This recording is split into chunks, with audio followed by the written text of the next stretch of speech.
আপনারা কি জানেন জেব্রা পাখি দেখতে যেমন সুন্দর তেমনি পোষ মানানোর জন্য দারুণ। আজকের ভিডিওতে আমরা জানাবো এই পাখির দাম কত, কোথায় পাওয়া যায়, কি খেতে পছন্দ করে এবং কিভাবে পালন করবেন। ভিডিওটি পুরোটাই দেখুন কারণ শেষে থাকছে গুরুত্বপূর্ণ টিপস। জেব্রা ঘুঘু এটি ছোট ঘুঘু পাখি, সাধারণত 20 থেকে 25 সেন্টিমিটার লম্বা হয় এবং ওজন 40 থেকে 60 গ্রাম হয়।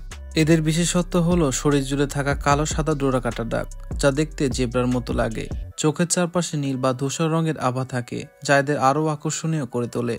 এদের ডাক অনেক মিষ্টি। এই পাখিটা সাধারণত দক্ষিণ পূর্ব এশিয়া, ইন্দোনেশিয়া, মালয়েশিয়া, থাইল্যান্ড এবং অস্ট্রেলিয়াতে পাওয়া যায়। বাংলাদেশে কিছু পাখিপ্রেমিকরা একে পোষা পাখি হিসেবে পালন করে। এরা খোলা জায়গায়, পার্কে, গ্রামীণ এলাকায় এবং শহরের বাগানেও সহজেই দেখা যায়। আপনি যদি জেব্রা ঘুঘু পালন করতে চান তবে এর খাদ্য সম্পর্কে জানা দরকার। এরা সাধারণত ছোট শস্যদানা, বীজ, পোকামাকড় এবং নরম উদ্ভিদ খেতে পছন্দ করে। পোষা অবস্থায় বিশেষ করে বাজরা, ছোট মিলেট এবং সূর্যমুখী বীজ দেওয়া যেতে পারে।